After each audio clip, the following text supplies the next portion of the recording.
Boa noite, seja bem-vindo e bem-vinda a mais um vídeo do 2 em 1, Casais da Igreja Presbiteriana de Brasília. Nessa noite nós vamos refletir um pouco sobre uma perspectiva de casamento, uma aliança com Deus, já. Nós estamos tendo esses vídeos, devido à pandemia e ao isolamento. Mas dessa vez eu quero convidar você, antes da nossa reflexão, a cantar um cântico conosco. O casal lá da igreja, da juventude, Gabriel Knost e a Rebeca, gentilmente gravaram essa canção para nós. Desde já agradeço a eles pela disposição. Então, meu irmão, minha irmã, você aí no conforto da sua casa, do outro lado da telinha, cante conosco essa canção, vamos louvar o Senhor, vamos adorar ao nome dEle.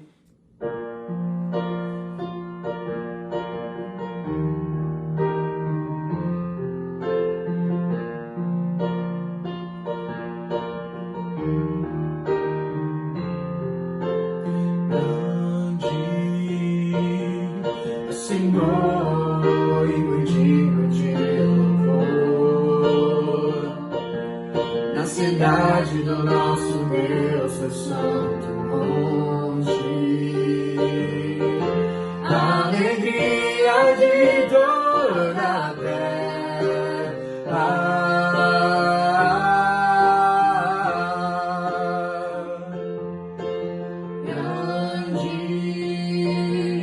Senhor, em quem nós temos a vitória e que nos ajuda contra o inimigo.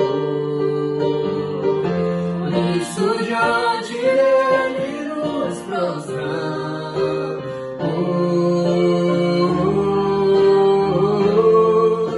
queremos o teu nome engrandecer e agradecer-te por tua obra em nossas vidas. Confiamos em teu infinito amor, pois só tu és o Deus eterno sobre toda a terra e céu.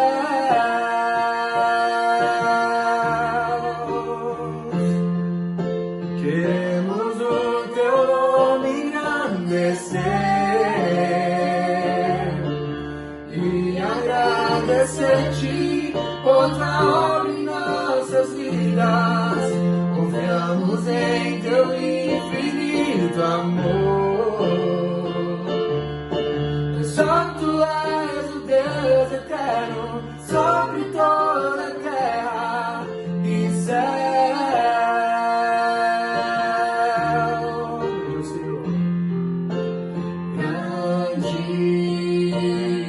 Senhor, digno de louvor, na cidade do nosso Deus, seu santo monte, a alegria de toda a terra.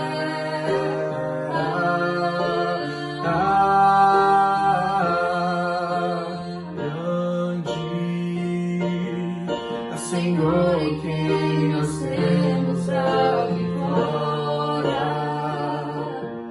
e que nos ajuda contra o inimigo. Por isso diante dele nos prostramos,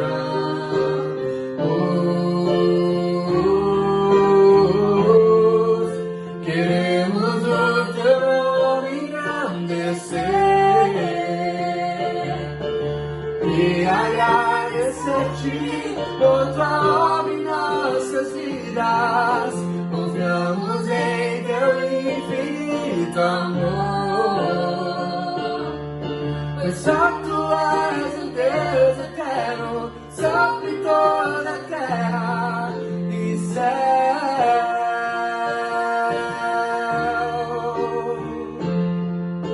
Queremos o teu nome engrandecer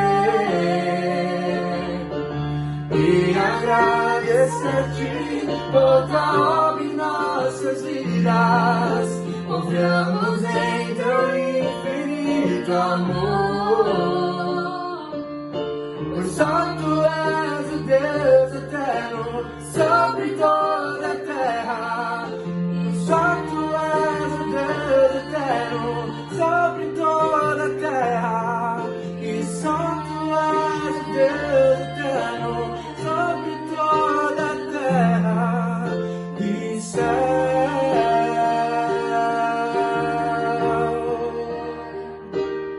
Nesse sentido, nós vamos ter uma breve reflexão aqui sobre casamento, uma aliança com Deus. E o texto que vai nortear a nossa conversa se encontra no Evangelho segundo Mateus, Evangelho de Mateus, capítulo 19, versículo de número 6.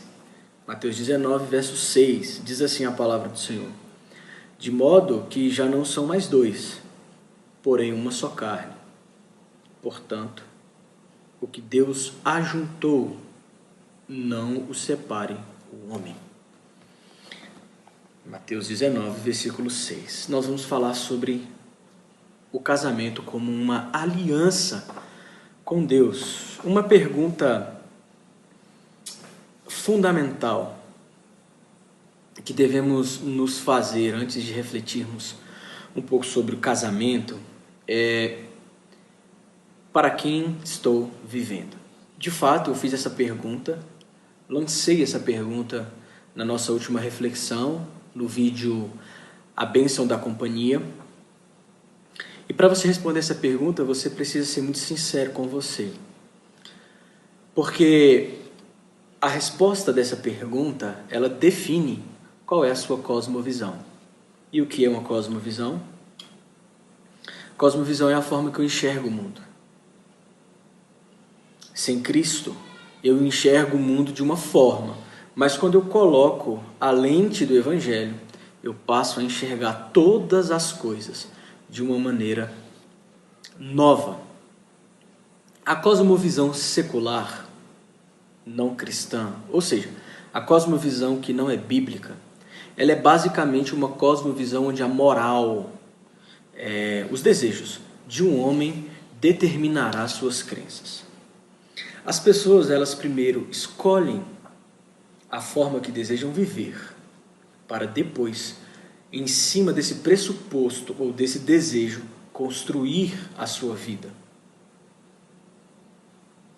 O estilo de vida e os padrões da nossa sociedade ocidental atual estão muito longe do padrão bíblico ou do padrão judaico-cristão. E certamente Deus lança sobre nós hoje nesse vídeo, um desafio de escolhermos a quem de fato iremos servir, a Jesus ou a mim mesmo. Em cima de qual alicerce eu vou desenvolver o meu casamento? Cristo ou o meu eu?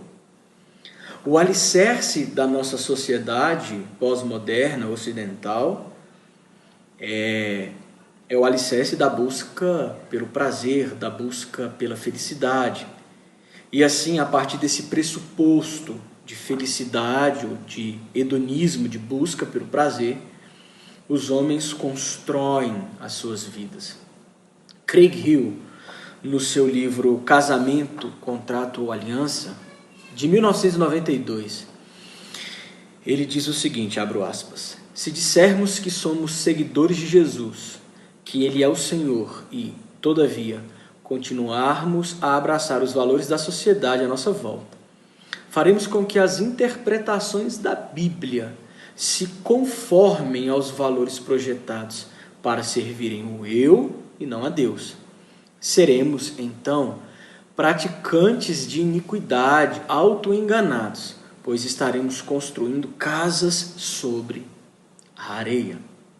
O casamento, ele é uma aliança com Deus, porque o casamento, ele é uma ideia que veio do alto. O casamento não é uma construção humana. O casamento é uma ideia divina. É uma ideia do próprio Deus. Em Gênesis, quando a gente vai lá, logo no início, nos primeiros capítulos, a gente vai perceber que do nada, por meio da palavra, Deus vai trazendo a existência. E toda vez que Deus cria algo ali em Gênesis, ele afirmava: isso é bom. Então Deus dizia: haja luz, a luz é boa. Haja isso, é bom. Mas em um determinado momento da criação, uma expressão diferente foi proferida por Deus. Ele disse assim: isso não é bom. E o que não é bom? E ele diz: não é bom que o homem esteja só. A questão é que nós estamos inseridos em um mundo pós-moderno, secularizado, com valores opostos ao da Bíblia, e muitas vezes, sem perceber, nós somos envolvidos pelos valores pós-modernos. E aí a gente começa a viver um casamento não com uma lente bíblica, mas com uma cosmovisão, com uma lente secularista. O casamento, nos nossos dias, é visto não como uma aliança, mas é visto como um contrato. Ou seja, o mundo hoje trata o casamento como um contrato, mas a Bíblia, a palavra de Deus, nos diz o quê?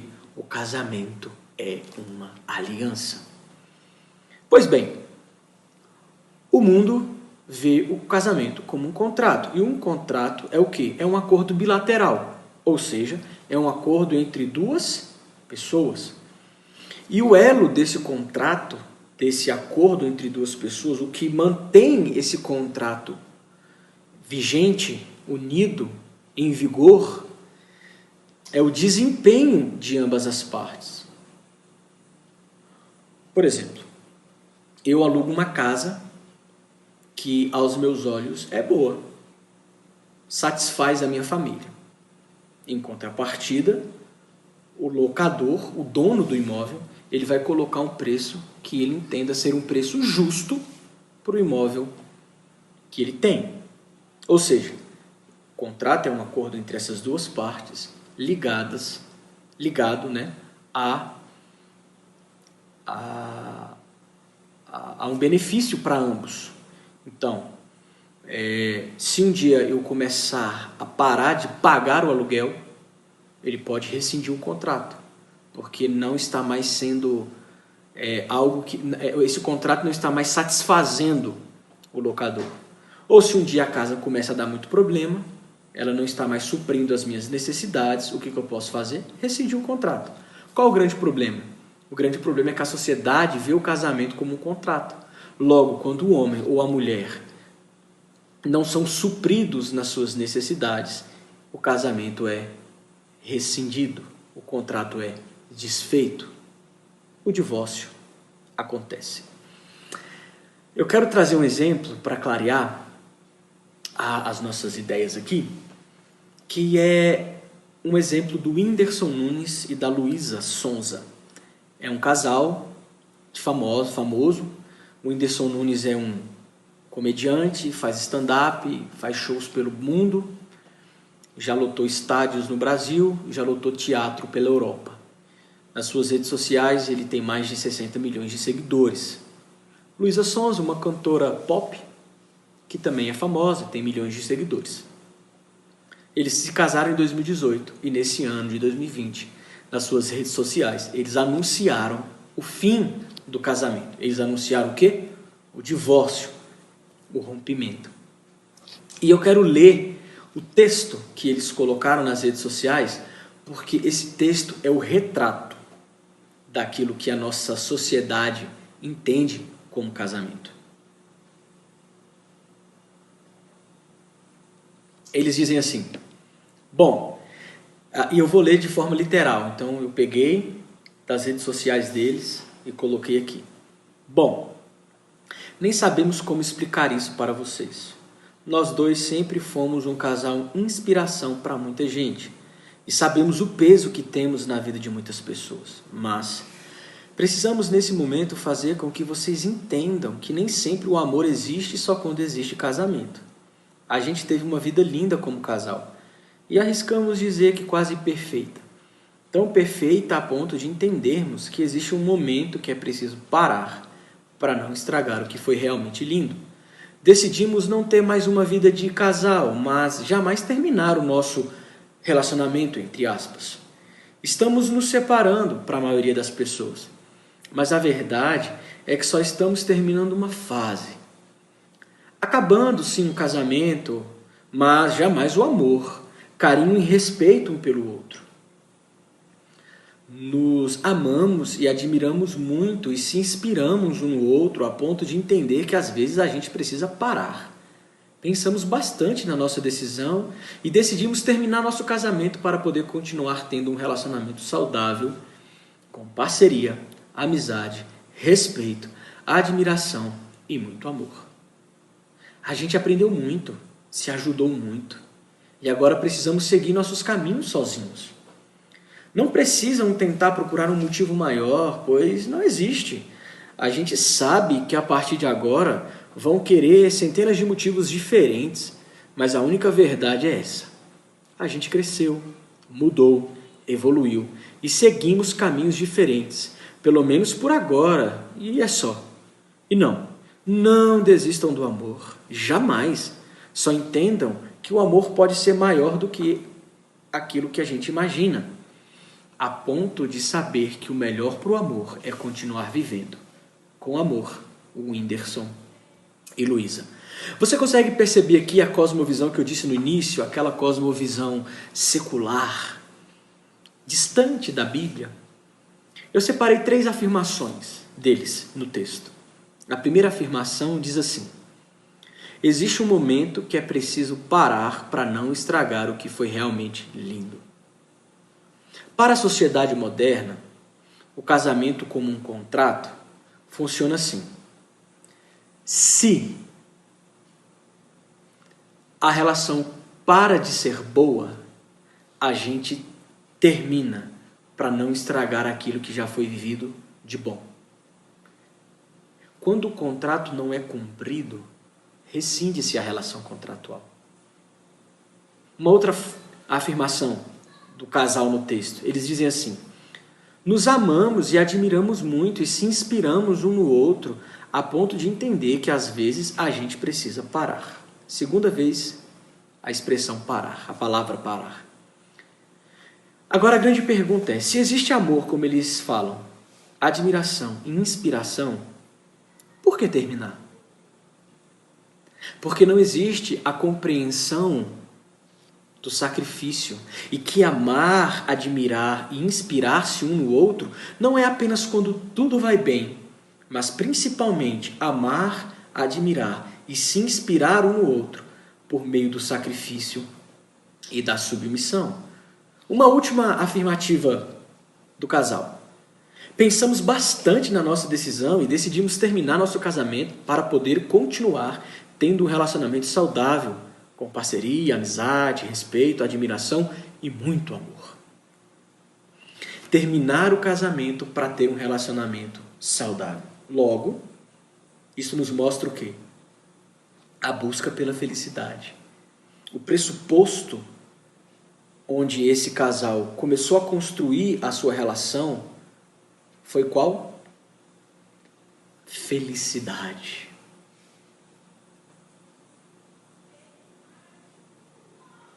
E logo, o nutrir a expectativa um no outro. E quando as expectativas são frustradas, o casamento é desfeito. Ou seja, quando o homem ou a mulher para de cumprir o seu papel, ou quando o homem ou a mulher não consegue ter as suas carências afetivas supridas pelo outro, pelo marido ou pela mulher, pelo cônjuge, o casamento deve ser desfeito para que no mínimo haja uma amizade saudável. Esses tipos de relacionamentos têm sido a referência para os nossos jovens. Quantos e quantos jovens não leram esse texto e não falaram que lindo, estão terminando para continuarem a amizade, se amaram. É a geração do prazer, é a geração que busca a sua felicidade individual, própria, egoísta. Essa é a forma, meus irmãos, que a nossa sociedade, alicerçada naquilo que muitos filósofos chamaram de revolução dos afetos, vive e enxerga o casamento. Porém, a palavra de Deus diz: aquilo que Deus uniu, o homem não separa. Por quê? Porque o casamento é uma aliança. O casamento não é um contrato. Olha o que Sproul fala sobre o casamento como uma aliança, como um pacto. Ele diz assim, abro aspas: todo pacto é tomado diante de testemunhas.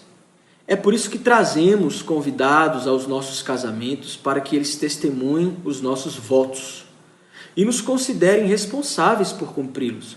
Uma coisa é um homem sussurrar expressões de amor para uma mulher quando ninguém ouve. Mas é muito diferente quando ele fica de pé em uma igreja, diante de pais, amigos, autoridades eclesiásticas ou civis e diante do próprio Deus. E lá faz promessas de amá-la e protegê-la. Votos de casamento são promessas sagradas feitas na presença de testemunhas que se lembrarão delas. Só que mesmo em cerimônias formais, com envolvimento de autoridades, esses casamentos têm fracassado e as pessoas estão se divorciando. Isso mostra para mim e para você que o caráter do pacto, a essência da aliança realizada no casamento, foi perdido. E o que podemos fazer para resgatar esse entendimento de pacto e de aliança no casamento? Espiritualidade conjugal. É um bom tema para a gente falar numa próxima oportunidade. Enquanto a cosmovisão moderna prega o casamento como um contrato, a Bíblia nos mostra o casamento como uma aliança. E uma palavra e uma virtude cada vez mais esquecida nos casamentos dos nossos tempos pós-modernos é a palavrinha chamada compromisso. E na Bíblia, compromisso sempre envolve sacrifício. Deus fez um pacto com o seu povo e para cumprir esse pacto ele sacrificou o seu filho. E na Bíblia, em Efésios 5, versículo 25, o que Paulo nos diz? Maridos, amai vossa mulher, como também Cristo amou a igreja e a si mesmo se entregou por ela. Ou seja, na Bíblia, o casamento é uma aliança. E se o casamento é uma aliança, essa relação conjugal exige sacrifício. E aqui está a grande diferença de um casamento vivenciado à luz da palavra para um casamento vivenciado nos padrões seculares, nos padrões do homem moderno. Deus instituiu o casamento. O casamento é uma ideia lá do alto. E dentro dele, do casamento, o sacrifício é uma realidade exigida pelo próprio Deus. Isso é aliança, isso é pacto, isso é compromisso. O homem deve se sacrificar pela mulher e a mulher deve o quê? Obedecer, respeitar e ser submissa ao homem. Nessa dinâmica matrimonial, pautada e fundamentada na Bíblia, é que o casamento vai cumprir a sua finalidade existencial. E qual é? A glória de Deus. Você consegue entender? O casamento na Bíblia não é apenas uma questão do homem e da mulher. Não é só sobre o homem e mulher, mas é sobre o homem, a mulher e Deus. Casamento na Escritura é sobre Jesus. É sobre uma relação onde o amor sacrificial do homem e a submissão respeitosa da mulher se unem numa relação que gera glória ao Senhor. Quero fazer 3 aplicações, 3 perguntas para você pensar. E pense com carinho. O seu casamento tem glorificado a Deus? O seu casamento é uma manifestação da graça de Cristo? Os não cristãos, os incrédulos, eles podem olhar para o seu casamento e ver como um casamento modelo, mesmo com toda falha, com todo erro, com todo pecado que nós temos. Os incrédulos, eles podem olhar para a relação conjugal do cristão e ver ali um exemplo de relação, um exemplo de marido que se sacrifica pela mulher, um exemplo de mulher que é submissa à missão do homem. Ou o seu casamento está conturbado, o homem não se sacrifica pela esposa, você, mulher, quer mandar e quer ser o chefe do lar. Essas perguntas são de extrema importância e por isso o desafio de pensar nelas com carinho. E eu sei que essas perguntas, elas muitas vezes vão ferir o nosso coração e a ideia é essa mesmo. A ideia é que essas perguntas e que essa reflexão funcione como uma espada que vai entrando no seu coração, vai rasgando e vai ferindo, porque a árvore só dá fruto quando ela é ferida, quando ela é podada. O nosso coração só se molda a Jesus quando ele é ferido, quando o nosso orgulho é confrontado. Deixa a palavra de Deus ferir o seu coração, deixa a palavra de Deus ofender o seu orgulho. Sabe por quê? Porque o casamento é uma aliança com Deus, porque é uma ideia do alto, e essa ideia do alto é uma ideia que Deus teve para construir uma sociedade e uma igreja saudável. O que eu estou querendo dizer? Eu estou querendo dizer que o casamento, ele é a base de uma igreja saudável e a base de uma sociedade equilibrada.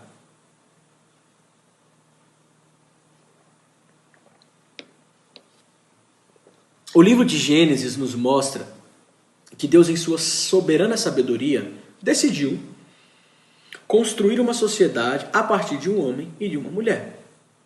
Sim, o casamento foi afetado pela queda, mas o casamento não foi destituído, ou o casamento não deixou de ser uma instituição criada por Deus. Tem até um livro que diz, quando pecadores dizem sim, muito bom. Thomas Gattaker é um puritano. Ele diz assim, abro aspas, não há sociedade mais próxima, mais inteira, mais necessária, mais gentil, mais agradável, mais confortável, mais constante, mais contínua do que a sociedade entre homem e mulher. A principal raiz, fonte e padrão de todas as outras sociedades. Então, casamentos constituídos fora dos padrões bíblicos, em regra, produzem famílias desestruturadas. Crianças, adolescentes, jovens, feridos emocionalmente, doentes psicologicamente. A Bíblia mesmo mostra uma série de casamentos assim, e de famílias assim. Sabe, a minha esposa, Alana, ela trabalha no gabinete de um juiz e ela é responsável pela elaboração de sentenças. E ela trabalha na vara regional de atos infracionais.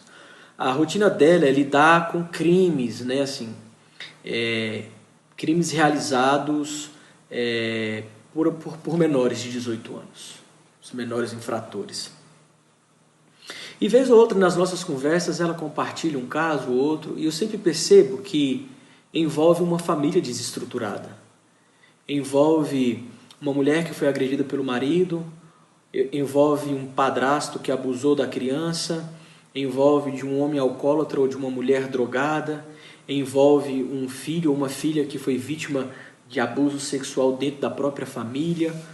Casamentos desestruturados geram famílias desestruturadas que geram uma sociedade desequilibrada. Por isso que eu digo que o casamento saudável é a base de uma igreja saudável, é a base de uma sociedade equilibrada. Deus nos chamou para ser sal da terra e luz do mundo. Os incrédulos, eles deveriam olhar para os nossos casamentos, né, para as relações conjugais dos cristãos e verem ali, se espelharem naquele casamento, naquela relação. E isso só vai acontecer quando a gente voltar lá para a introdução da mensagem e entender que o meu casamento só vai glorificar a Deus e ele só vai ser um exemplo de relação para o incrédulo quando o meu casamento for construído em Jesus e não no meu eu, e não no meu ego, e não no meu desejo de busca pela felicidade e não no meu desejo pessoal de prazer, mas construído em Cristo, para que este casamento construído em Cristo possa glorificar a Cristo, ao próprio Jesus. E sabe quando que um casamento ele glorifica a Deus? Quando existe sacrifício e submissão. Quando o homem se sacrifica pela esposa e pela família, e quando a mulher é submissa e obediente ao marido. Quando o casamento não tem sacrifício e quando o casamento não tem submissão, esse casamento não cumpre a finalidade, que é a glória de Deus. Esse casamento está fora dos parâmetros e dos padrões bíblicos exigidos pelo próprio Senhor. O Deus que criou o casamento, ele disse, para o casamento dar certo, é preciso sacrifício, é preciso obediência, é preciso submissão. O casamento como uma aliança com Deus, só de fato será uma aliança com Deus, um pacto com o Senhor, quando houver sacrifício e submissão. Aquilo que Deus uniu, aquilo que Deus ajuntou como uma aliança e como um pacto, o homem não deve separar, mas o homem só não vai separar se na relação conjugal houver sacrifício e submissão. Vamos orar? Feche seus olhos. Senhor, nos ajuda a termos uma relação matrimonial que glorifique o Teu nome. Ajude os homens a se sacrificarem pelas suas esposas, a sacrificar o ego, a sacrificar o orgulho, a sacrificar o machismo. Ajude também as minhas irmãs, como mulheres e esposas, a serem submissas, obedientes e respeitosas para com o seu marido, assim como elas devem ser para com o Senhor. Ó Pai, que os casamentos e que as relações conjugais da Igreja Presbiteriana de Brasília possam cumprir a finalidade de glorificar o Teu nome. Que a nossa igreja possa ter casamentos saudáveis, porque casamentos saudáveis gera famílias saudáveis. Famílias saudáveis produzem uma igreja saudável. Casamentos saudáveis produzem uma sociedade equilibrada. Nos ajuda a ser sal da terra e a ser luz do mundo através dos nossos casamentos, porque o casamento é uma aliança, é um pacto com Deus, e a aliança e pacto exige sacrifício, submissão e compromisso. Em nome de Jesus. Amém. Meu querido irmão, minha querida irmã, que Deus te abençoe, que essa palavra de Deus possa encontrar guarida no seu coração. Eu te desafio você a compartilhar essa mensagem com casais amigos, aqueles que você sabe que está passando por alguma dificuldade, ou mesmo para edificação do casal. Tá joia? Que Deus te abençoe. Até o nosso próximo encontro. E eu espero que o próximo encontro possa ser presencial. Um forte abraço.